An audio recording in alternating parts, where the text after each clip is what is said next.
Hey, Emmanuel here, the booktuber who hasn't done a wrap up in like 3 months. Yeah, that I don't know, just happened, and I'll wrap up October, November, December right now in this video. So I probably should like start talking faster. I had a great reading month in October. I read like 7 books, and these are the books. In October, I read the last 3 books in the Heroes of Olympus series. Mark of Athena, which has currently been lent out to a friend, House of Hades, and The Blood of Olympus. And they were all great. They were all, like, it's Rick Riordan, come on. Mark of Athena, I gave 5 stars. House of Hades, I gave 5 stars. My favorite book in the series. Oh my god, that was just... And The Blood of Olympus, I grudgingly gave 4 stars, and I'll talk about that a bit later. So first of all, great series, just fantastic series. Mark of Athena, I hadn't read a Heroes of Olympus book in like 2 years, so it took me a little bit to get into this book, because I didn't want to read like Son of Neptune, like... anybody got time for that? I ended up loving the story, the characters, they're just... amazing. Rick Riordan knows how he's just a fantastic writer. He knows how to write his stories. He knows how to weave his characters together and their personalities, and just everything just worked. Okay, it just worked. House of Hades, I love this one particularly because the plot. I love seeing what happened in this book. I'm not going to say anything because, you know, spoilers. And Blood of Olympus, I gave 4 stars, or maybe 4.5, I don't know, okay? But it just felt a little too perfect. And I know everyone is saying this, but, you know, it's just, okay, the fight scenes could have been prolonged. That is a given, like, it's just, okay. And the point of views, you know, I'm not going to say anything, but, you know, the point of views. But other than that, I really did love this book, to be honest. Okay, it's 4.5, okay, I don't like rating. Yeah, what else to say? I loved it. Okay, next. Then I read The Unbecoming and the Evolution of Mara Dyer. The first 2 books in the Mara Dyer trilogy. I was very excited to start this trilogy because, you know, everyone freaking loves this trilogy. But I'm not going to lie, I was a bit disappointed. I don't like Noah Shaw. Just to put that out there, he is just not my kind of character. He was so nice and loving and, you know, caring to Mara, and then to everyone else he was kind of a dickhead, and so I don't like him. Therefore, ... Mats, I don't like him. Yeah. The plot itself, I don't know. I feel sort of indifferent to it now that I think back, but I think I gave this 3 and I gave this 3.5 or 4, 3.5.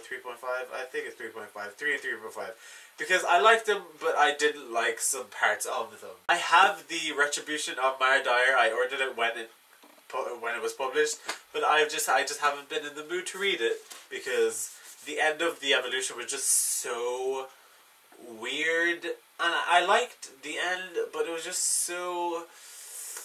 it didn't make too much sense, and I know, like, it's not supposed to make too much sense, but it didn't make too much sense in a bad way. Like mystery novels, like, they don't make sense in a good way sometimes, but these just didn't make sense in a bad way. Then sadly, I read the first book in the Sweep series by Kate Tiernan, Book of Shadows.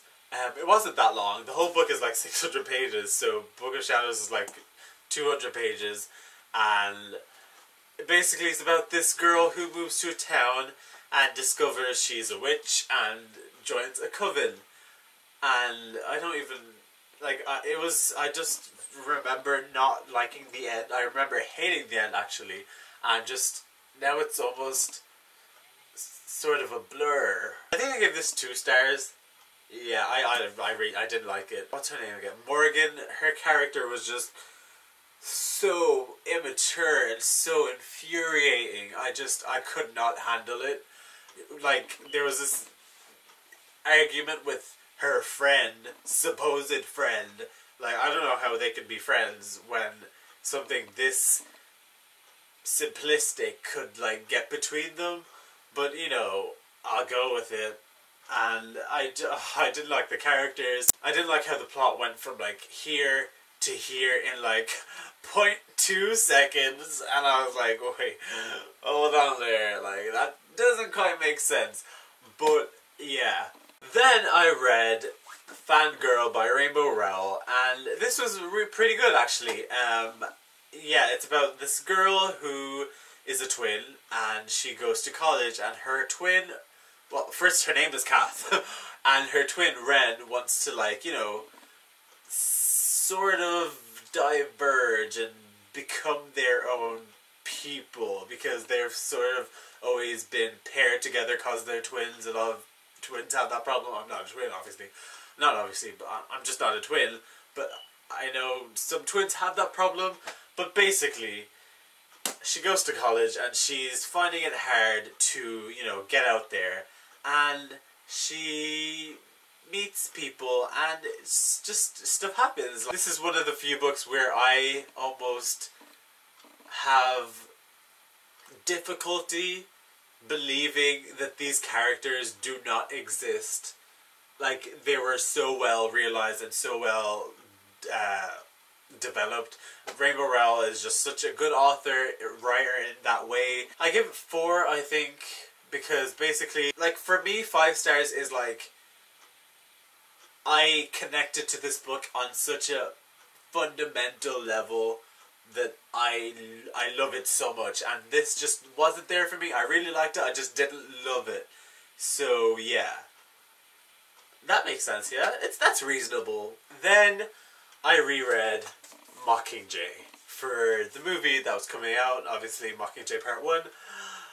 Love, by the way, just love. And guys, something happened for like between now 2014 Emmanuel and like 2011 Emmanuel, when I think I read the Hunger Games for the first time, or was it 2012? But something happened, guys, because back then I really disliked this book. I think I gave it like 2.5 or 3 stars, and now I gave it like 4 stars, almost 5 stars. Like, I really enjoyed it. I think as I get older, I'm more and more appreciating character development, like realistic character development, over, like, you know, action and exciting plot and stuff. Because this book, I will admit that this book does not have much going on, especially for the first half. And I get where people are coming from when they say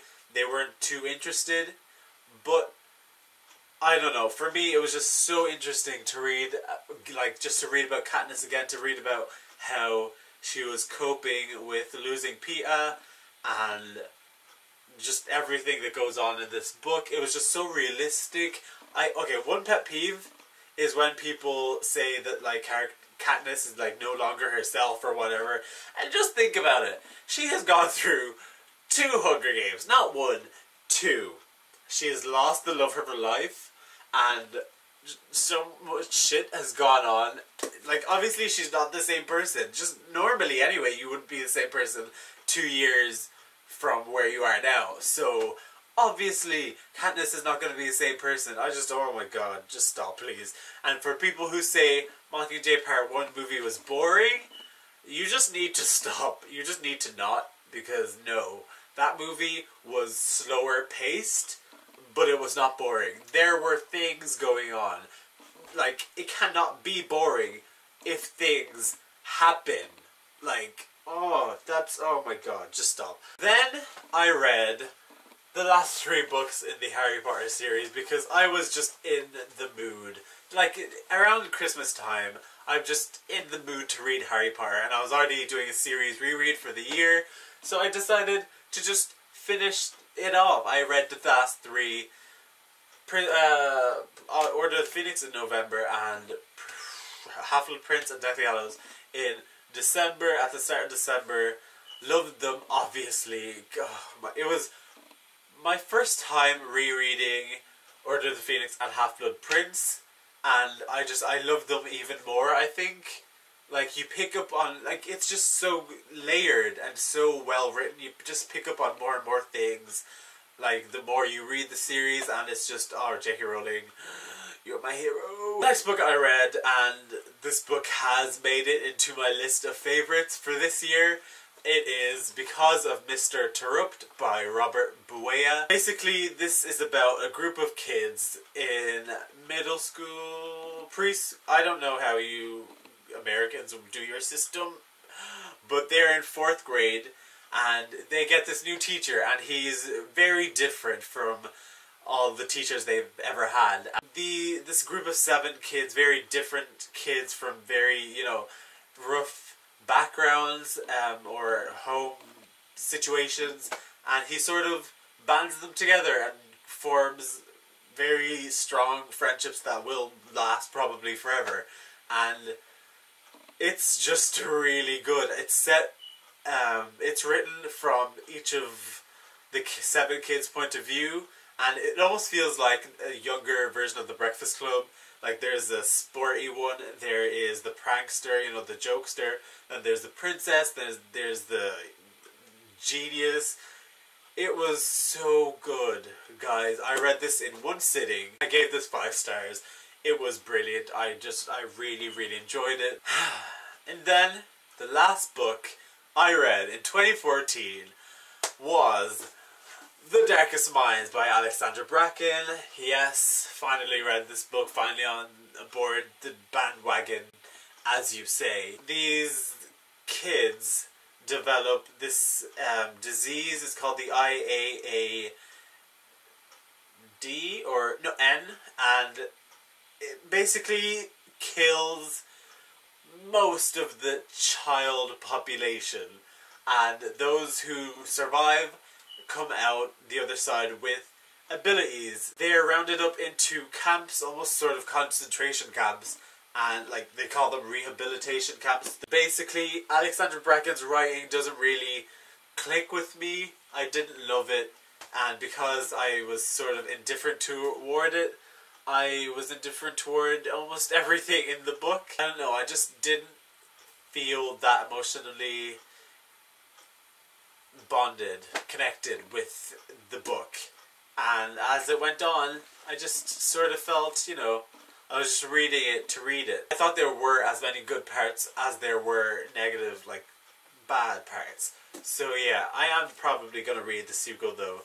So yeah, I'll keep you posted. That was my wrap up for the end of 2014. Comment down below any books you read, any of your favorite books you read the past few months. How was your reading like in 2014? Mine was pretty good, I have to say. I hope you liked the video, guys, and I'll see you soon with another one. Slán. He just seemed so artificial. He was really nice to what's her name? Oh my